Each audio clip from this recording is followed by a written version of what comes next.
بسیار خب، جلسمون رو شروع میکنیم. من فعلا با این ضمن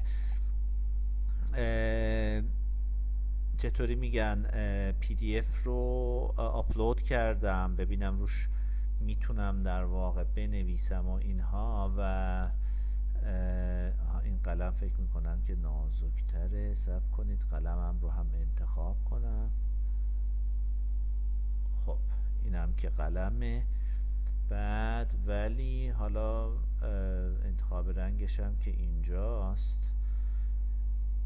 خب اینم حله. فقط موند این که من بتونم این رو پاک کنم. بذار ببینم این پاک کردن هم بسیار. من شما رو از پرزنتر بودن خارج کردم، چون دوستان حواسشون نیست، ظاهرا دست میزدن، این فایل میرفت میومد و من از این حالت خارج کردم. الان بخواید سوالی مطرح کنید میتونید اون بالا دستتون رو بلند کنید و خدمتون عرض کنم که اونجا سوالتون، یعنی من اجازه بدم که بعد بتونید صحبت کنید. خب دوستمون سوال پرسیدن که چرا وقتی که پدیده تحکیم غیر خطیه، چرا وقتی خط در واقع لوگاریتمی میشه به شکل خطی؟ جریانش اینه، ببینید اگر این محور چی شد، اگر این محور قائم وی هست و محور افقی پپریم، با افزایش پپریم وی کاهش پیدا میکنه، ولی در ابتدا سرعتش زیاده نسبت به پپریم، یعنی سرعت که نه، مقدارش نسبت به پپریم زیاده، رفته رفته مقدارش کمتر میشه، یعنی یه همچین حالتی داره. اگر اینجا بخوام بکشم یک همچین حالتی داره، رفته رفته زیاده بعد رفته رفته کمتر میشه. خب هر نموداری که این شکل رو داشته باشه، یعنی ریتش در ابتدا زیاد و رفته رفته کم بشه، این رو به شکل لوگاریتمی بکشید معمولا به خط نزدیکتر میشه. درسته؟ این یک مسئله ریاضی هست که اتفاق میفته، ولی خب اینجا تو مکانیک خاک پدیده تحکیم پشتش بحث فیزیکی قرار داره. بحث فیزیکیش اینه که در ابتدای بارگذاری ها چون تخلخل زیاده، حجم زیاده، به نسبت بارگذاری حجم بیشتر کم میشه، ولی دیگه رفته رفته با افزایش بار اون میزان نشست کمتر میشه و به این خاطر شکل نمودارش اینطوریه و بنابراین شکلی که اینطوری باشه اگر به صورت لوگاریتمی در بیاد به صورت خطی خواهد بود.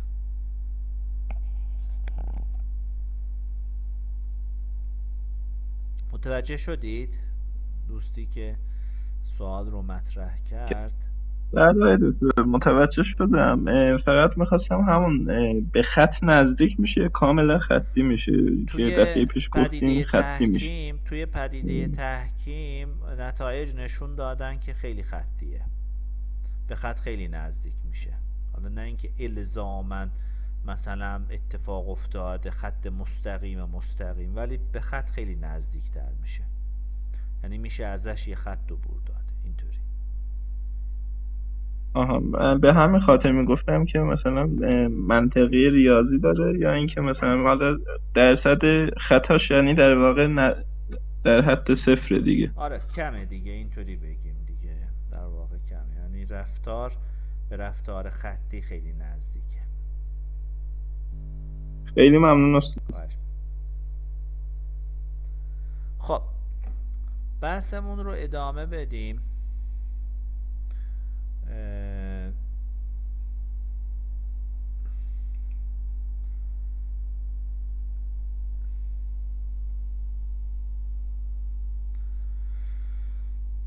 خب این مباحث رو جلسه گذشته مطرح کردیم و الان دیدیم که بحث ما اینجاها بود. وقتی که خاکی در شرایط R1 قرار بگیره یعنی چی؟ یعنی حجم V1 و تنش P'01 روی نمودار باربرداری و همین که به هر حال خاک OC هست. خب با یه مقدار بارگذاری با شیب خیلی کمی که همون شیب CNDC در فضای یک بعدی و کاپا در فضای سه بعدیه میاد میرسه به خط N1. اگر تنش رو ادامه بدیم، تنش افزایش پیدا کنه برسه به N2، روی خط NC حرکت میکنه، اسمش رو میذاریم PY2. اینجا اولین جاییه که تنش تسلیم اتفاق میفته و هر چقدر بارگذاری بکنیم تنش تسلیم در واقع افزایش پیدا میکنه، میرسه به اینجا. الان باربرداری کنیم، روی خط باربرداری کاپا حرکت میکنه میرسه به نقطه R2. اگر نقطه R2 طوری باشه که خط مستقیمی که R1 به R2 رو وصل میکنه موازی خط NCL باشه، اون موقع R1 و R2 هر دوتا OCRشون یکسانه. یعنی OCR خط R1 یه نقطه R1 برابر OCR خط R2. یعنی شما هر خطی اینجا بکشید که موازی خط NC باشه، هر خطی بکشید موازی خط NC باشه، روی این خط OCR ها با هم برابرن. پس OCR خط R1 با OCR خط R2 برابر هستش. خب الان سوالی که مطرحه اینه که بیایم این 4 تا نقطه رو با هم دیگه مقایسه کنیم. نقطه R1، نقطه N1، نقطه R2 و نقطه N2. اینا چه مشابهت ها و چه تفاوت هایی با هم دیگه دارن؟ نقطه R1 و نقطه N1 دقت کنید که حجمشون خیلی نزدیک به همه، چون روی خط باربرداری و بارگذاری مجدد شیب خیلی کمه. خب حجم خاک در نقطه R1 با حجم خاک در نقطه R2 نزدیک به همن، خیلی نزدیک به همن. خب این مشابهت R1 و N1 در ضمن همین اتفاق برای R2 و N2 هم میفته. یعنی OCR خط R2 با OCR در واقع حجم خط R2 با خط N2 با هم دیگه برابرن. بسیار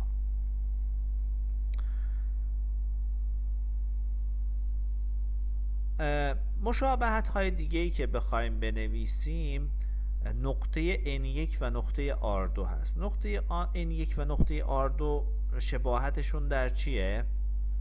شباهتشون در مقدار تنششون هست. یعنی هر دوتا تنش یکسانی دارن. درسته؟ هر دوتا تنش یکسانی دارن. خب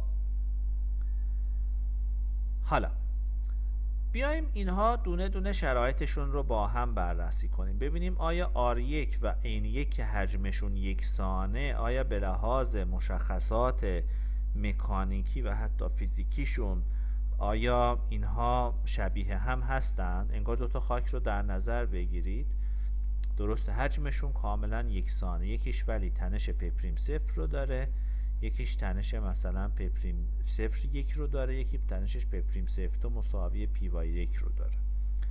درسته؟ خب آیا این دوتا برابرن؟ یعنی شبیه هم هستن؟ قطعا نه.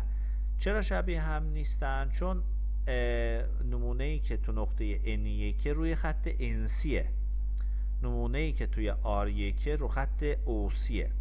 درسته؟ و اگر شما بخواید سختی این دوتا رو سختی در جهت حجمیشون رو، سختی حجمی که با مدول بالک ارتباط داره، با مدول بالک در واقع در ارتباط هست، کار رو در نظر بگیرید. خب ملاحظه میکنید که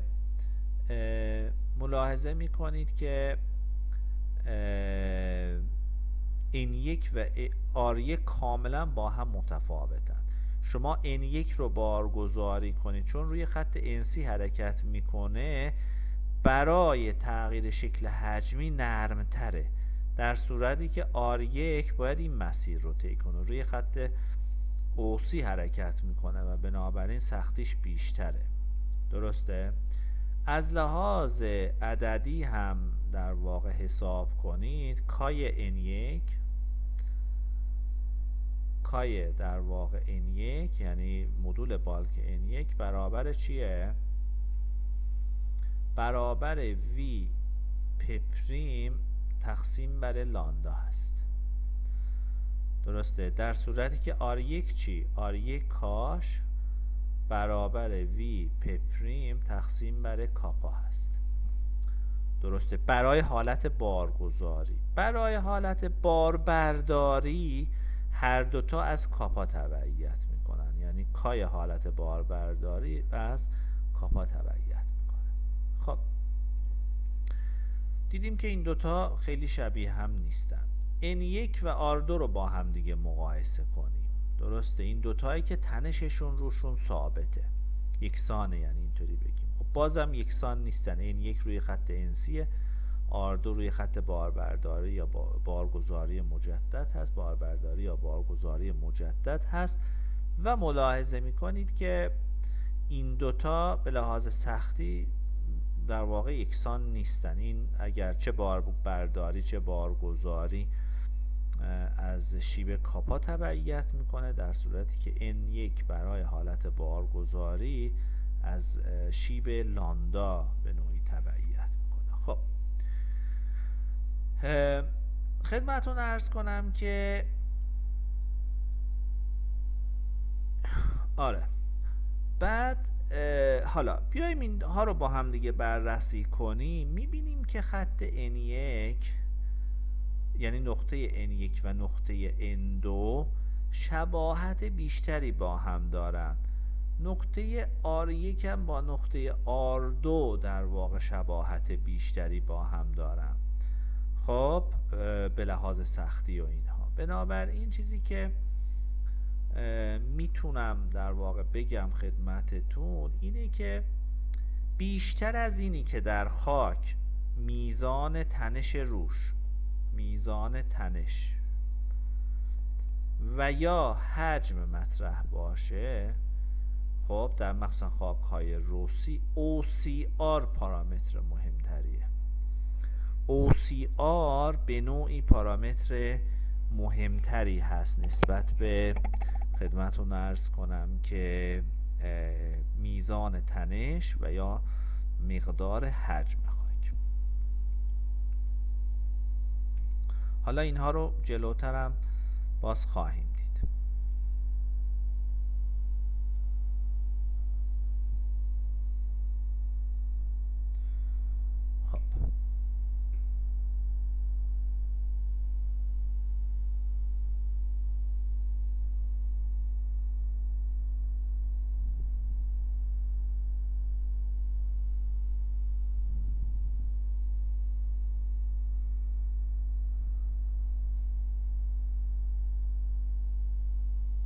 خب حضورتون عرض کنم ما در فضای V در مقابل ln پریم، درسته، خب خط NCL رو با هم دیگه بررسی کردیم. درسته، یه خط دیگه ای وجود داره، این رو میخوام بهش دقت کنید. یه خط دیگه ای وجود داره و این خط خدمتتون عرض کنم که موازی خط NC لاین هست، با نقطه چین نشون دادم. این خط ببینم رنگش هم میتونم عوض کنم.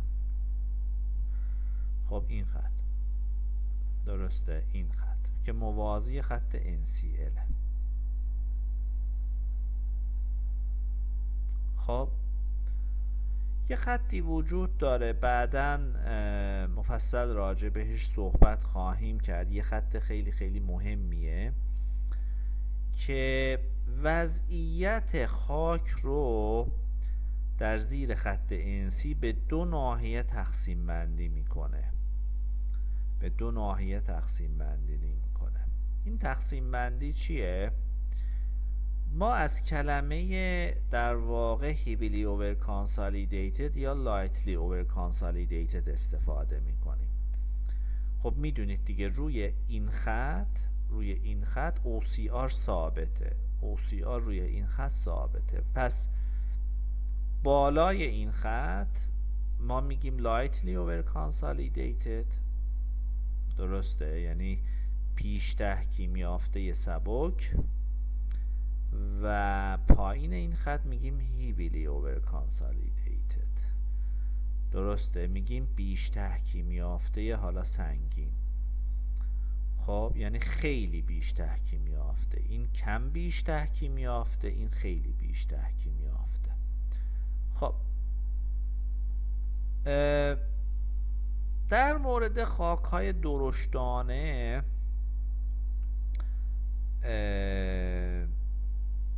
خاک‌هایی که غالبش درشتانه هست بیشتر از اصطلاح لوز و از اصطلاح دنس استفاده میشه، از اصطلاح لوز و اصطلاح دنس استفاده میشه. یعنی خاکی که تو این ناحیه قرار میگیره میگیم لوز هست، خاکی که تو این ناحیه پایین قرار بگیره میگیم دنس هست. خب و یه اصطلاحی هم که باز استفاده میشه در برخی کتاب ها، اصطلاحاً این ناحیه بالای این خط رو میگن وت ساید و ناحیه زیر این خط رو میگن درای ساید، درسته؟ خب دقت بفرمایید که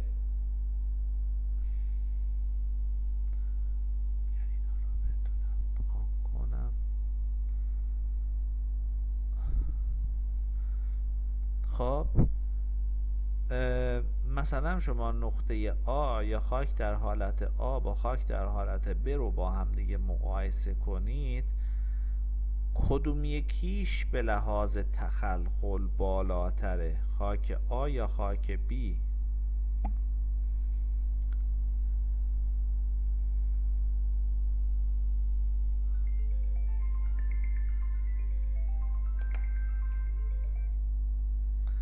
بله خاک A،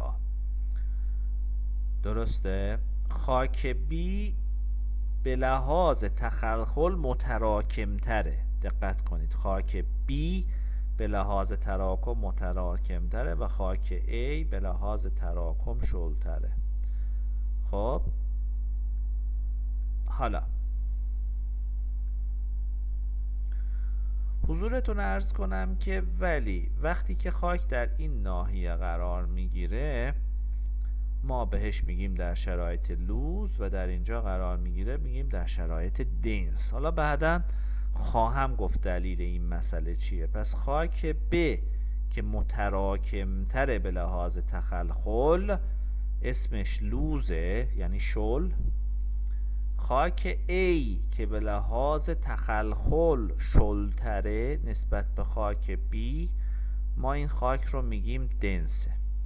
حالا دلیل این که این رو میگیم دنس، دلیل این که این رو میگیم لوز، خب بحث تنشه دیگه که بعدا خواهیم دید چرا به این تنش ارتباط داره. رو خاک B تنش خیلی بیشتری قرار داره نسبت به خاک A. پس وقتی صحبت از دنس و لوز میکنیم حالا جلوتر، نه تنها تخلخل مد نظر ما هست بلکه تنش هم مد نظر خواهد بود. حالا این عدد OCR این خط معمولا بین 2 تا 3 هستش.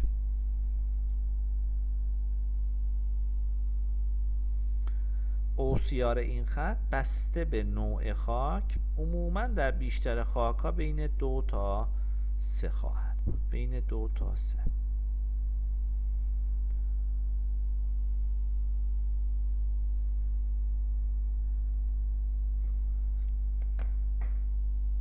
خب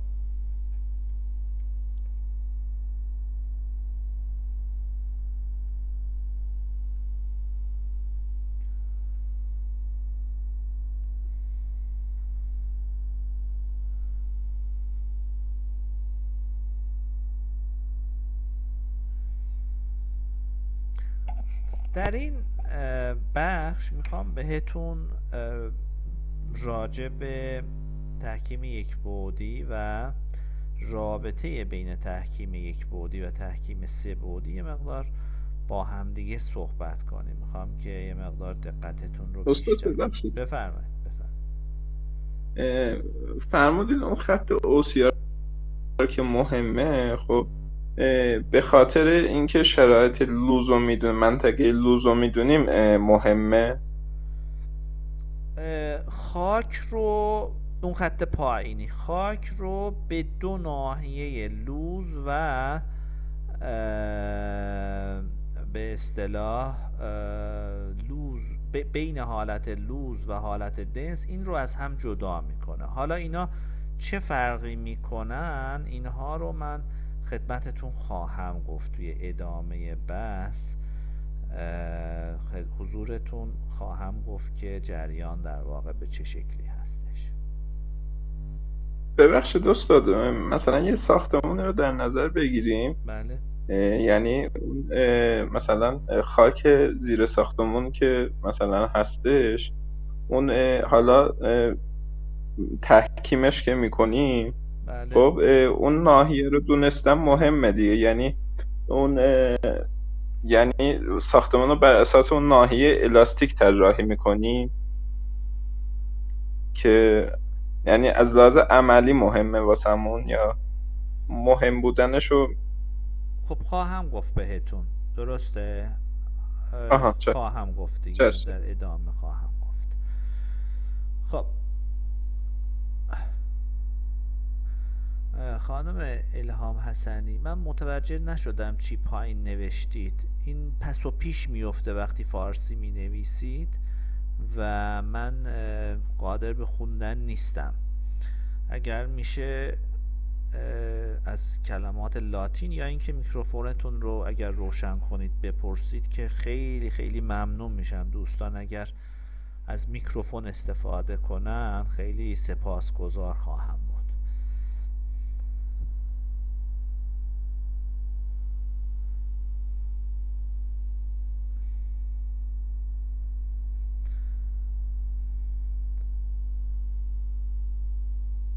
عرض خواهم کرد این بحث در واقع مربوط به بحث مقاومت برشیه، اونجا مطرح خواهم کرد خانم حسن. خب حضورتون عرض کنم که فرض کنید من یک المانی دارم اینجا، المان خاک، و روش قراره که یک بارگذاری وسیعی اتفاق بیفته.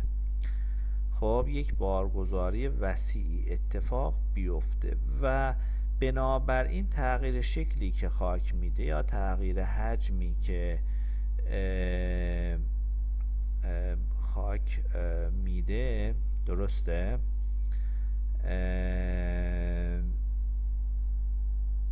اصطلاحاً یک بعدی هست. آقای پاشایی یه دونه میکروفون تهیه کنید دیگه، واقعا لازمه توی کلاس. من ممکنه مثلا امتحان رو خواستم بعضی بخشاش رو مثلا شفاهی ازتون امتحان بگیرم، اونجا میخواید چی کار کنید؟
عذرخواهی میکنم، من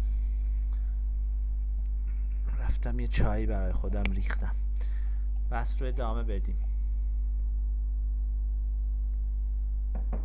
بله، اگر علامت ریز هند رو اون بالا بزنید من دسترسی میدم که میکروفونتون باز بشه.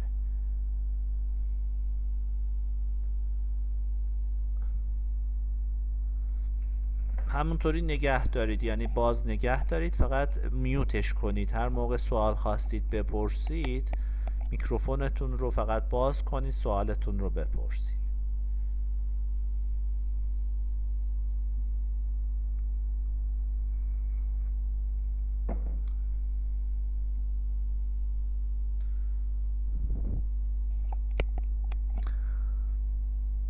خب بحث رو ادامه میدیم.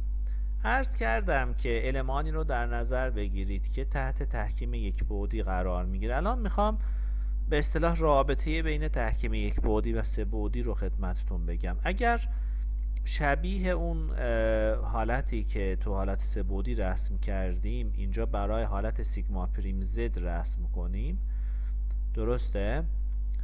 نسبت به اپسیلون زد دقیقا همون رفتار رو ملاحظه خواهیم کرد. این رفتار همون رفتار انسی، اینم باربرداری هستش. خب ما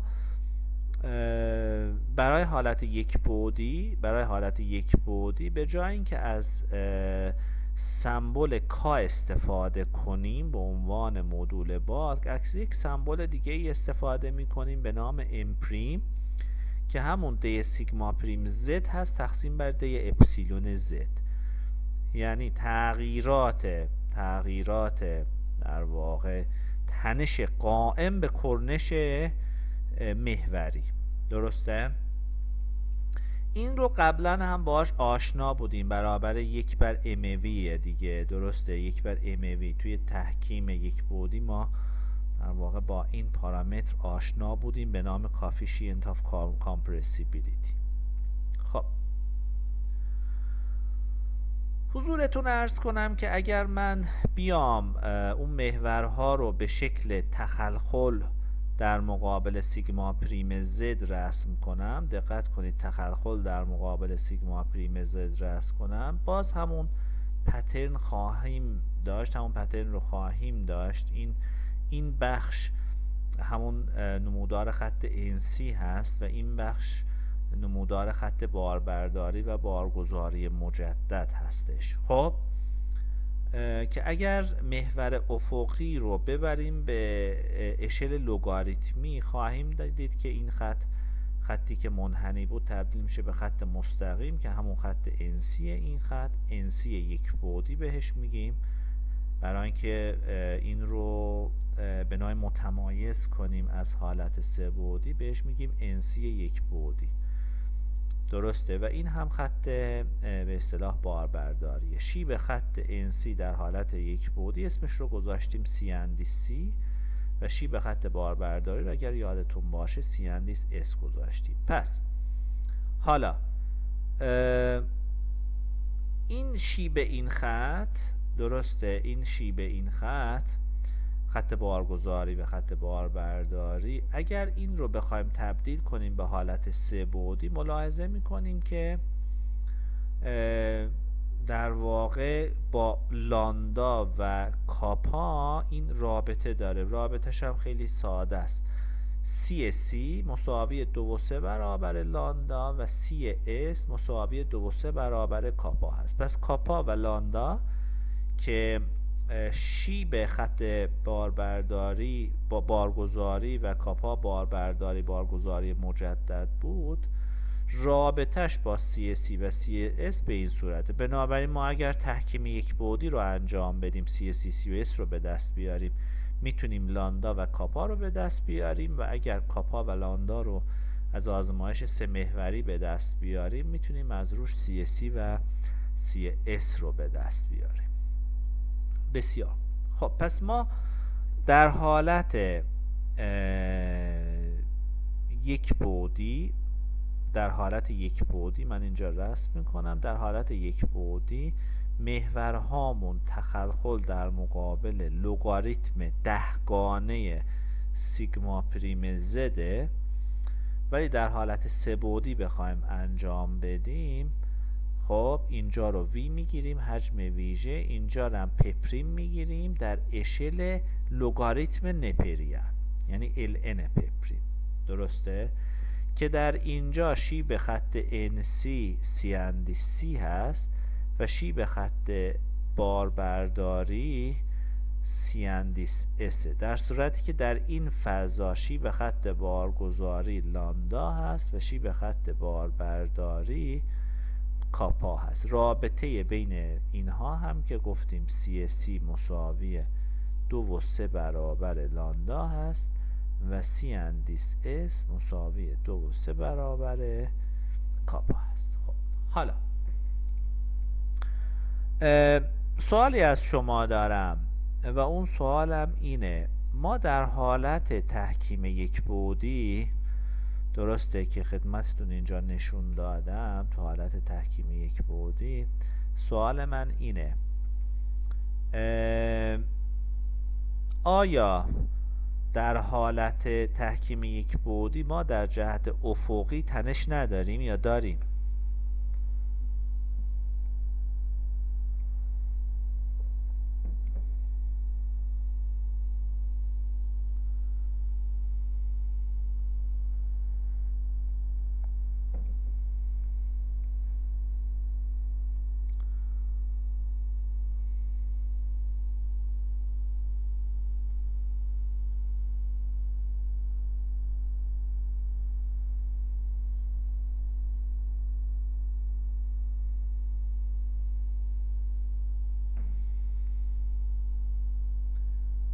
آها داریم. مقدارش چقدره؟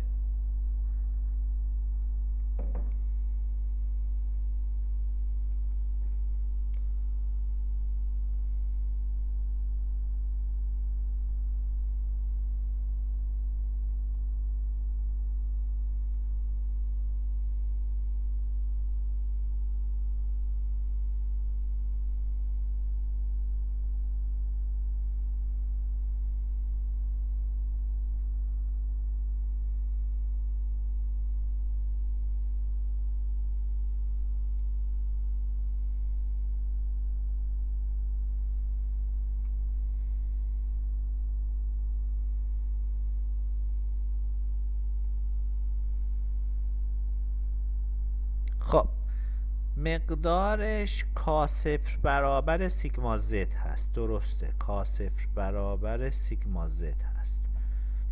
درسته، k0 برابر سیگما زد هست.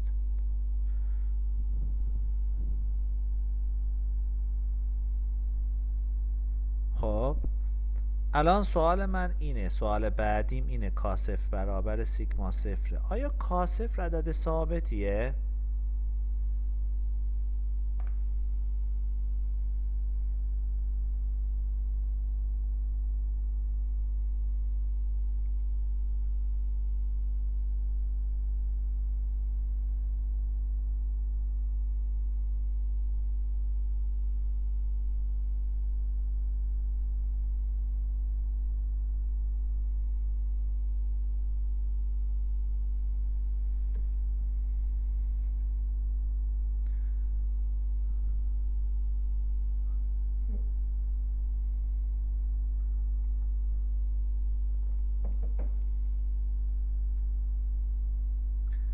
آیا k0 میزان ثابتیه؟ نه، ثابت نیست. جوابش خیلی پایین نوشته بستگی به فی داره، ثابته. خانم الهان حسنی زد سیگما فی، بعد پویا تنش متفاوت بسته به میزان تحکیم، با افزایش تنش نرمال افزایش پیدا میکنه. خب نه،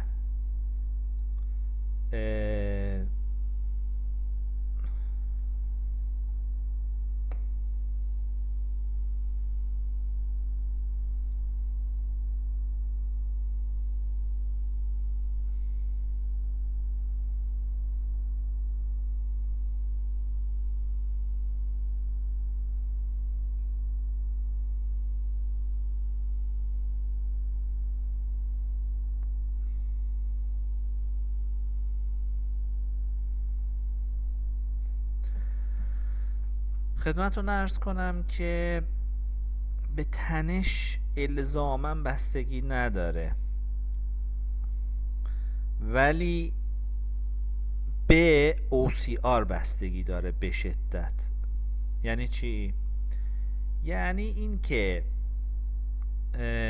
اگر ما تنش رو افزایش بدیم در حالت NC، یک خطی رو خواهیم داشت، این خط تا آخرم ادامه بدیم این ثابته، درسته؟ چون یک شیب ثابتیه، درسته؟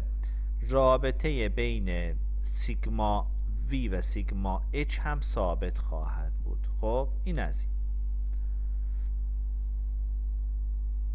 بذار ببینم میتونم اینو پاک کنم. آها پاک شد.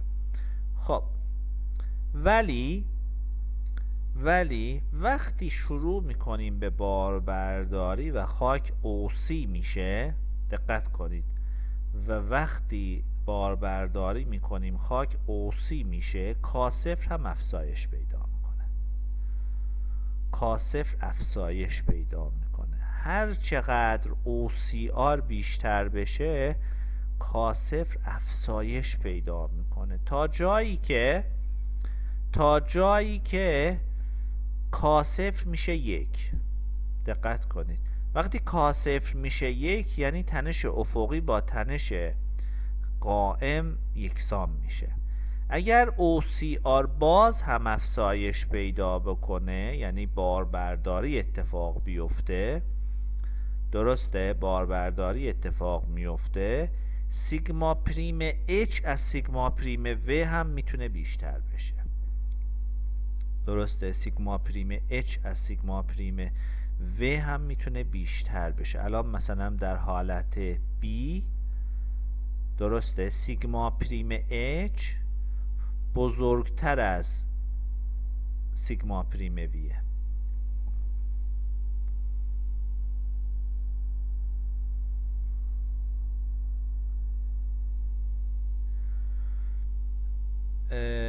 ببینید رابطه جکی صرفا یک منهای سینوسفیه خانم حسنی، یعنی K0 مساوی یک منهای سینوسفی. این رابطه جکیه. بذارید ببینم دوستان دستشون رو بلند کردن، من نمیبینم. اینو بکشم پایین. میاد و میره. میخواید کسی که میخواد صحبت کنه دستش رو بلند کنه، من باز میکنم. باز کردم یکی از دوستان اگر خواست سوال. نه این به اصطلاح رادیکال OCR رابطه جکی نیست، رابطه جکینه. خب خدمتتون عرض کنم که بفرمایید. استاد ببخشید صدا هست؟ آره ببینید استاد این فقط من اسمتون چیه؟ من حسن زاده هستم. آیا حسن زاده، نیاز نیست هر دفعه بپرسی صداتون هست. شما که میکروفونتون رو باز میکنید صداتون هست. خب مستقیم برید سوالتون رو بپرسید. الان بفرمایید. چشم.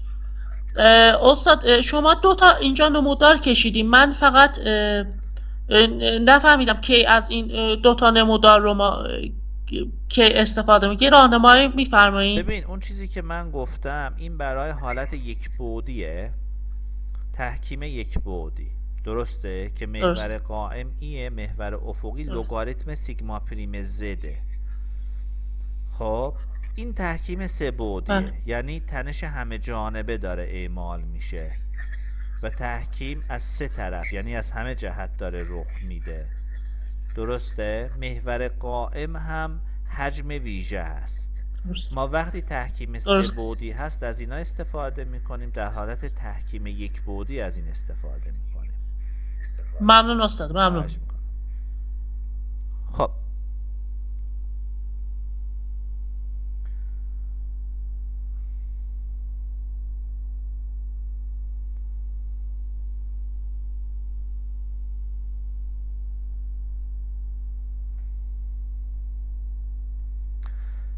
داشتم عرض می کردم که کاسفر برای حالت انسی هر چقدرم تنش بهش اعمال بشه ثابته. درسته؟ هر چقدرم تنش بهش اعمال بشه ثابته. ولی وقتی که حالت اوسی پیش میاد، OCR میره بالاتر، با افزایش OCR کاسفر هم بیشتر میشه. میتونه کاسفر 1 بشه، میتونه حتی بزرگتر از 1 بشه. درسته؟ این رو در واقع میخواستم ببینید که توی این گراف قشنگ این بحث اینجا توضیح داده شده. یعنی خط OA و حتی ادامه بدیم تا D در واقع خط NC انگار. خط NC نیست، یعنی روی خط NC هستیم. درسته؟ یعنی خاک حالت NC. رابطه بین سیگما پریم Z و سیگما پریم H ثابته و مقدارش کاسفر، اندازش هم رابطه جکی میگه که 1 منهای سینوس فیه. خب ولی وقتی که حالت اوسی پیش میاد، خب کاسفر افزایش پیدا میکنه. حالا اومدن روابط مختلفی براش بیان کردن. یکی از اون روابط اینه که کاسفر در حالت اوسی مساوی کاسفر در حالت انسی ضرب در رادیکال OCR، یا بهتر بگیم یلد استرس ریشیو.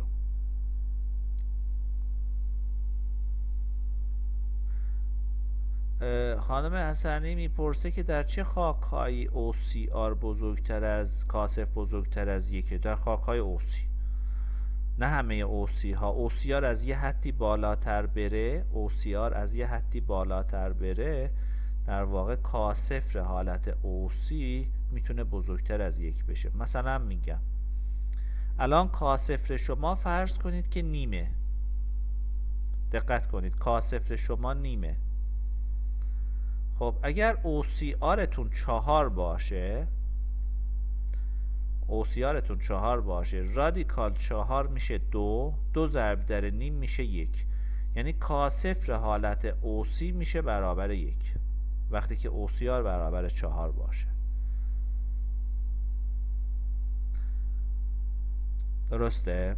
خب بیشتر در خاکهای روسی داریم صحبت میکنیم. وقتی راجع به OCR و اینا صحبت میکنیم بیشتر منظورمون در واقع خاکهای روسی هست. ولی دقت کنید وقتی که مثلا در مورد دیوارهای حائل که پشتش مثلا خاکریزی میشه، متراکم میشه، با اینکه این دیوار حائل صلبه، خاکریزی میشه، متراکم میشه، اینجا خیلی تراکم اتفاق میفته، سیگما پریم H معمولا شاید بتونه بزرگتر از سیگما پریم Z هم بشه. درسته؟ در اینجا از یک روابط دیگه ای استفاده میشه. خب مثلا درصد تراکم توجه میکنید و درجه تراکم و اینها مثلا روی فرمول میاد. من دیگه اینجا نیاوردم اینها رو، تو کتابا و اینا نگاه کنید. برای حالت خاک‌های درشتانه که کوبیده میشن پشت دیوارها، صفر رو عدد به اصطلاح بزرگتری میگیرن، با یک ضریبی افزایش میدن.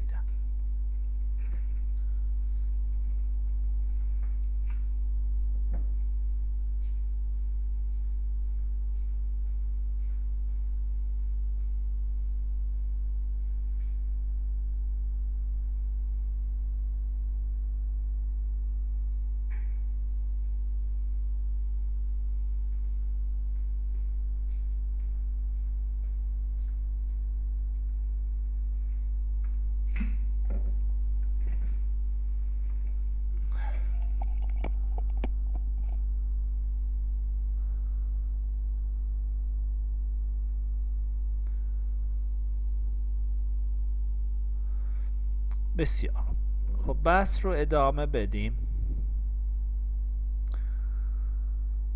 این همون فرمولی که خدمتتون عرض کردم، این وای صفری که اینجا گذاشته شده همون در واقع چیزی هست که ما قبلا بهش OCR میگفتیم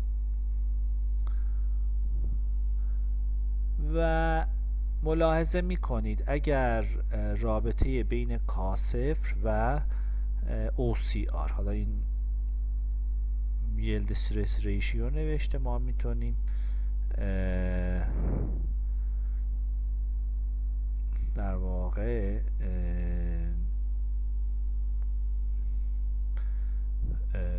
همون وایسف یا OCR هر دوتا تقریبا یک مفهوم هستن، حالا درسته با هم متفاوتن ولی ما فعلا یه مفهوم میگیریم که خب در حالت OCR مساوی یک همون K0 NC، هر چقدر OCR افزایش پیدا کنه، دقت کن افزایش پیدا کنه، این K0 هم افزایش پیدا میکنه و کاهش پیدا کنه، دوباره کاهش پیدا میکنه. ولی جالبه که اینها توی مسیر هم نیستن، یعنی مثلا وقتی میخواد افزایش کنه برسه به نقطه B، وقتی کاهش پیدا میکنه در همون مقدار OCR، خب در حالت بارگذاری و باربرداری K0 های یکسانی نمیدن.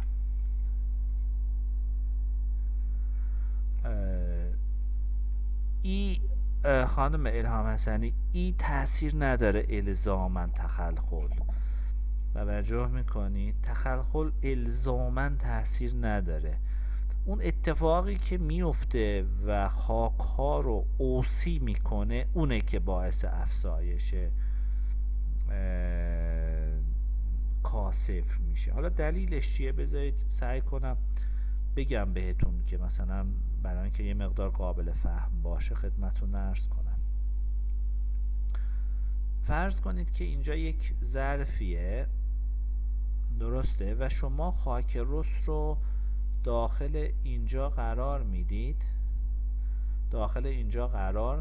و این رو متراکم میکنید یا تحکیم میدید. این رو تحکیم میدید، بار رو افزایش پیدا میکنه، بار سنگینی بهش وارد میشه مثلا، و تنش های اطراف همون K0 برابره دیگه، درسته؟ تنش های اطراف K0 برابره. الان که تنش از اون برداشته میشه، دقت کنید، تنش کاسته میشه، تصور کنید این خاک اینجا گیر افتاده، در این بین این اطراف اینجا گیر افتاده، درست؟ یعنی تنش رو داره منتقل کرده. حالا شما یه مقدارش رو برمیدارید، این یه مقدار کمتر کاهش پیدا میکنه، متوجه میشید؟ یه مقدار کمتر در واقع کاهش اتفاق میفته.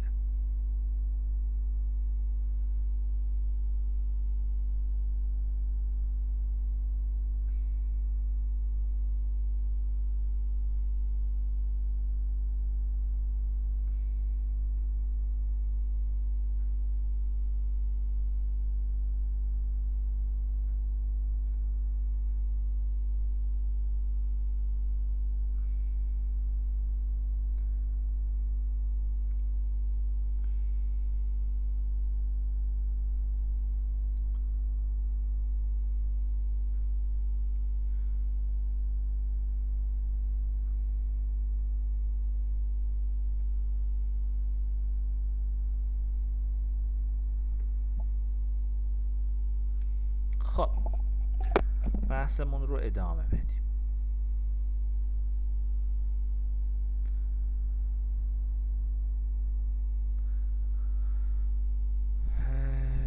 خب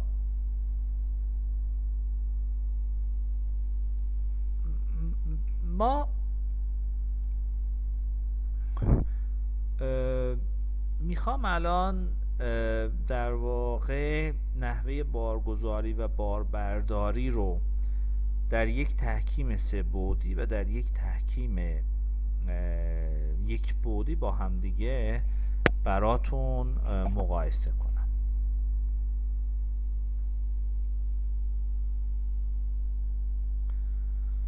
خب اون چیه؟ اون به این صورته. ما در حالت تحکیم به اصطلاح یک بعدی گفتیم که سیگما پریم زد داریم و همچنین سیگما پریم اچ رو هم داریم که اینها الزاماً با همدیگه مساوی نیستن، مخصوصا در حالت انسی که اصلا با همدیگه مساوی نیستن. درسته؟ خب یک سوال، وقتی من به یک نمونه خاک از یک طرف یک تنش سیگما زد رو وارد میکنم و از طرف دیگه یک تنش سیگما اچ رو وارد میکنم که اینها با هم دیگه برابر نیستن و سیگما زد بزرگتر از سیگما اچ هست، آیا در داخل این نمونه تنش برشی ایجاد میشه یا نمیشه؟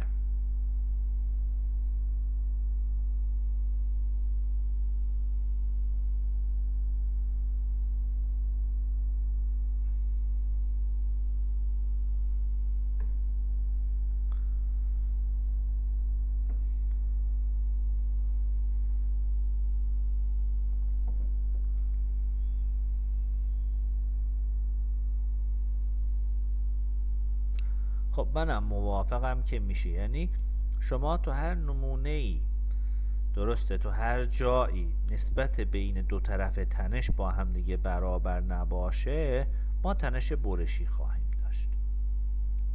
درسته، ما تنش برشی خواهیم داشت. خب حالا چقدر تنش برشی یا ماکسیمومش چقدر تنش برشی میدونید؟ مثلا در این حالت که شما سیگما پریم زد دارید، سیگما پریم اچ دارید، تنش برشی به چه صورتیه؟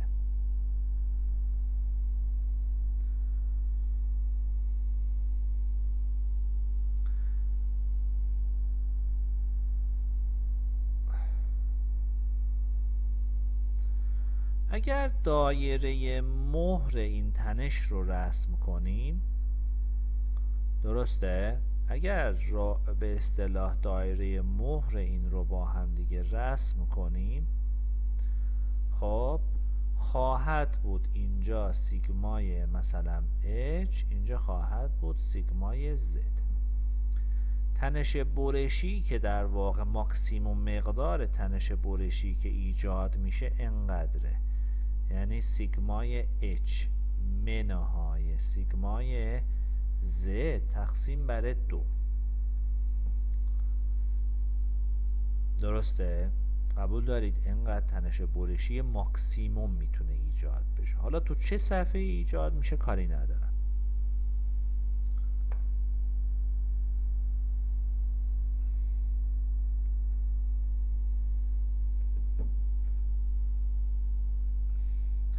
بله، سیگمای زد و اگر بزرگتر بگیریم منهای سیگما اچ تقسیم بر 2 وقتی که سیگما زد بزرگتر از سیگما اچ. خب خدمتتون عرض کنم که پس اختلاف بین دوتا تنش نشانه‌ای هست از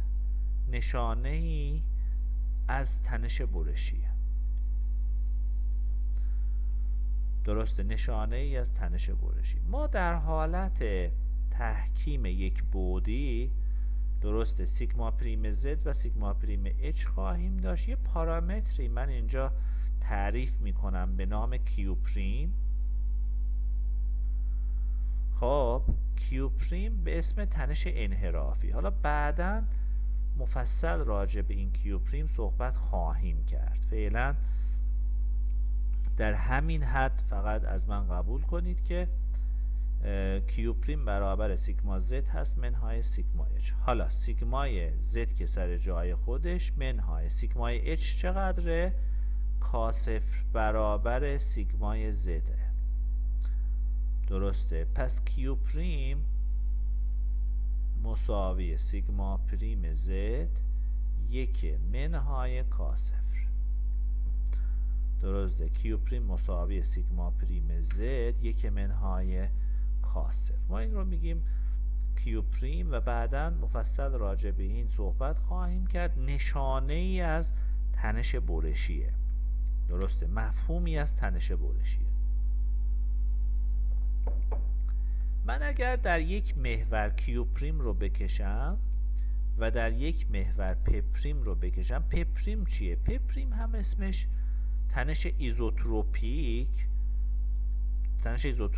هست و یا در حالتی که دقت کنید و در حالتی که تنش ها با همدیگه برابر نباشه، دقت کنید برابر نباشه، اسمش هست مینیسترس. مینیسترس یعنی 1/3. اگر 3 تا تنش اصلی داشتید، سیگما 1 به اضافه سیگما 2 به اضافه سیگما 3، این هست اسمش پ پریم یا مینیسترس یا ایزوتروپیک استرس هم میگن، یعنی واقع بخش ایزوتروپیک تنش. الان در حالت یک بعدی ببینیم پ پریم چی میشه. در حالت یک بعدی پ پریم میشه، چون ما یک المان که داریم اینجا سیگما پریم زد، اینجا سیگما پریم اچ، این طرف هم چیه؟ این طرف هم با سیگما پریم اچه، درسته؟ این طرف هم سیگما پریم اچه.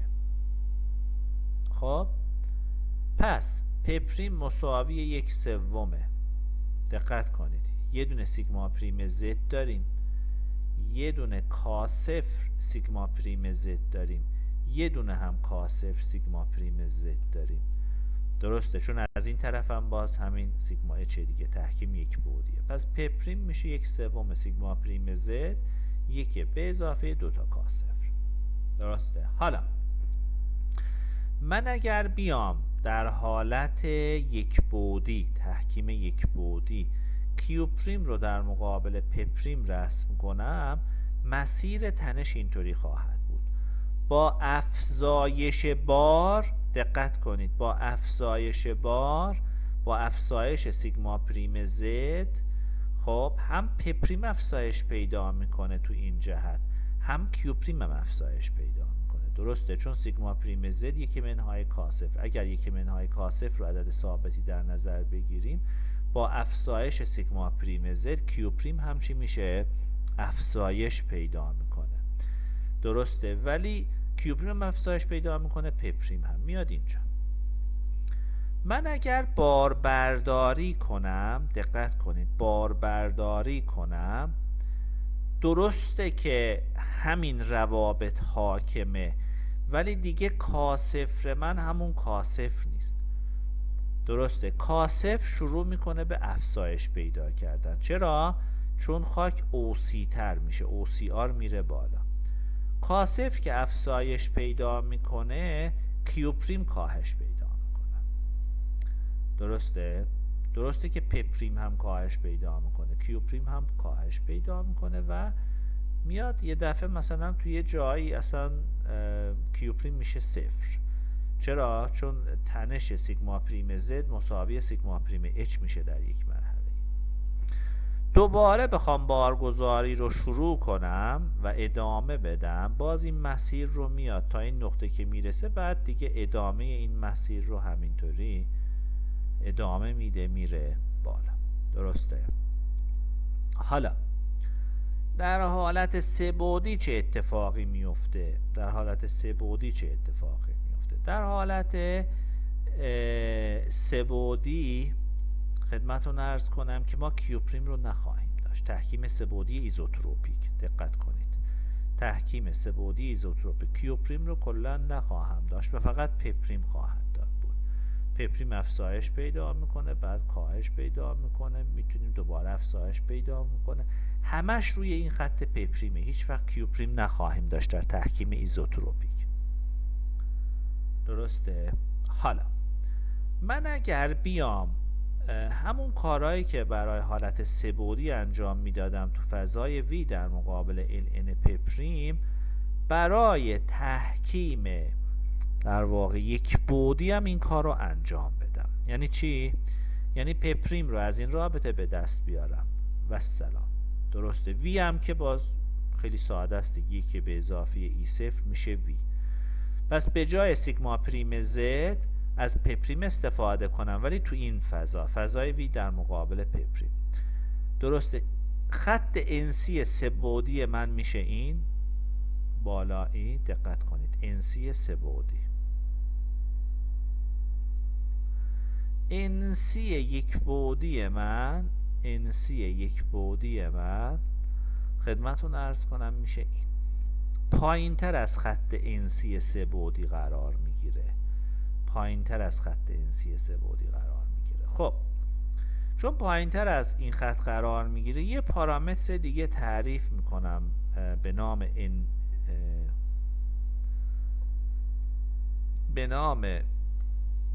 n0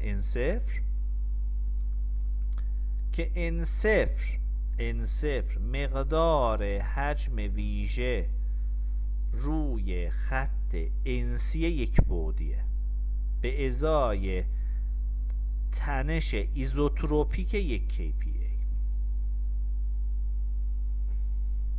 خب به ازای تنش ایزوتروپیک یک kPa. درسته؟ اینم میشه خط انسی، اینم میشه خط انسی یک بعدی. خب بحثمون رو ادامه بدیم.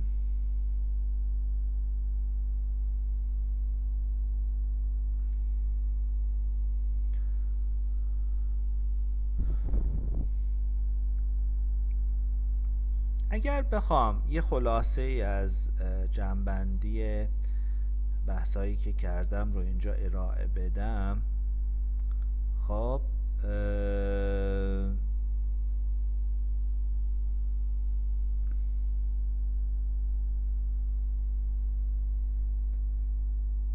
که اگر من به یک خاک درشتانه تنش همه جانبه وارد کنم، کاهش حجم خاک درشتانه از تغییر وضعیت دانه ها rearrangement of grains و در خاک های خیلی درشت مثل شن و فلان و اینها از شکستن دانه ها اتفاق میفته. یعنی کاهش حجم از شکستن دانه ها اتفاق میفته.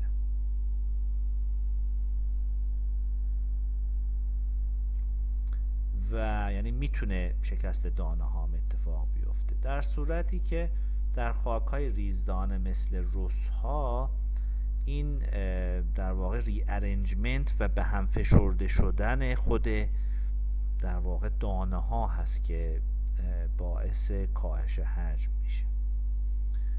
خب نمودار خط انسی یعنی خط عادی تحکیم یافته در حالت 3 بعدی هست V مساوی n های ln پپریم و در حالت باربرداری یا بارگذاری مجدد برابر V مساوی V کاپا منهای کاپا ln پپریم خواهد بود که لاندا، کاپا و n اینها پارامترهای در واقع ذاتی خاک محسوب میشن. خب این روابط نشون میده که سختی خاک، سختی حجمی خاک یعنی سختی در کاهش حجم خاک یک پدیده غیر خطیه و بالک مودولوس در واقع یک مقدار ثابت نیست. زمانی که به شکل نورمالی کانسالیدیتد بشه یا به هر حال اوور کانسالیدیتد فرق نمیکنه، در هر دو حالت رفتارش غیر خطیه.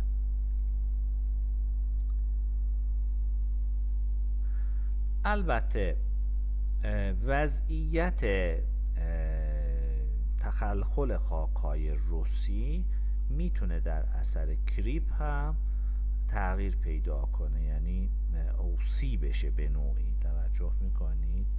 یعنی به ازای یک تنش ثابت تخلخل کاهش پیدا کنه و خاک بعداً رفتار اوسی بودن رو از خودش نشون بده. خب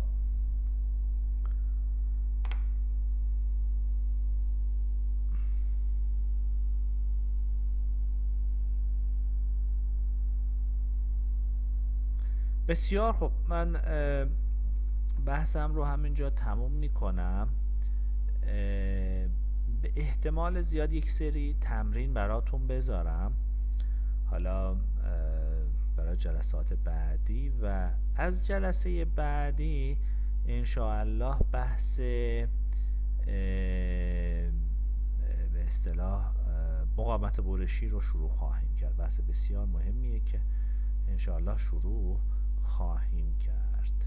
خب همتون رو به خدا میسپارم، انشالله که آخر هفته خوبی داشته باشید. بی زحمتون تمریناتی هم که بهتون گفتم اونها رو هم لطفاً به شکل کامل انجام بدید.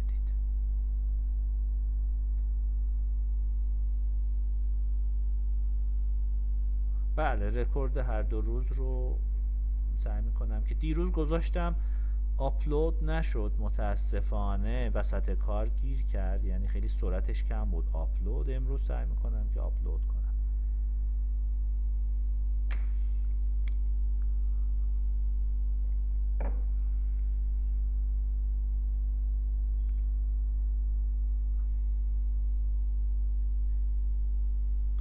استاد اگه امکان داره فیلم های جلسه پیش هم آپلود باشه کنین میذارم. باشه توی سایت. بله، میذارم.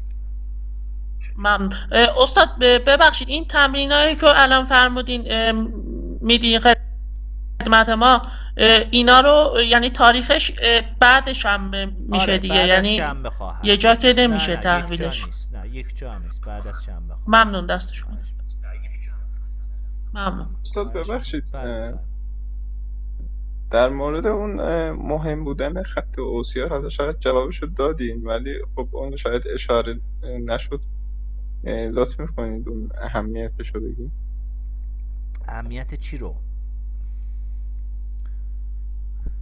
گفتیم اون خط اوسیار مهمه، برای بعداً OCR جوابشو خط میدم. نداریم. منظور ما برای OCR خط نداریم. ما همین رو میخواستم که به سوالتون رو تحصیل ببخشید کنید.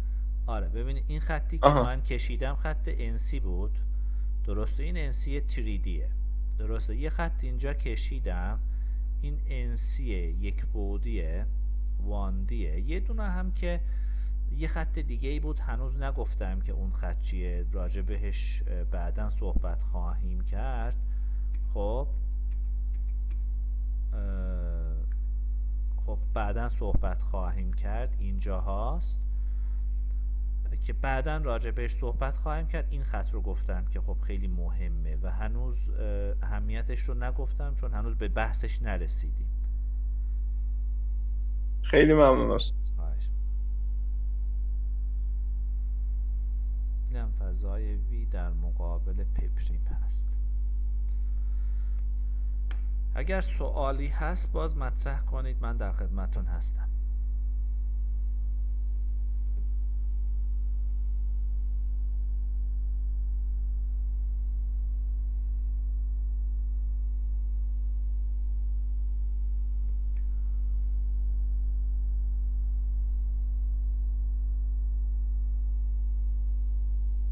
بسیار خب همتون رو به خدا میسپارم. یکی از دوستان انگار میخواد سوال بپرسه، بفرمایید.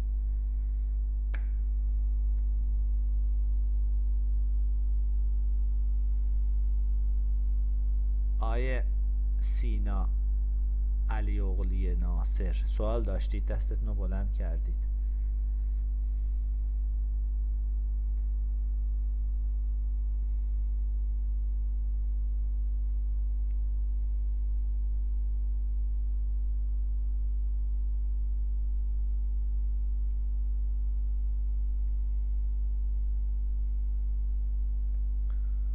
بسیار. پس اگر سوالی ندارید من دیگه سیستم رو قطع می‌کنم.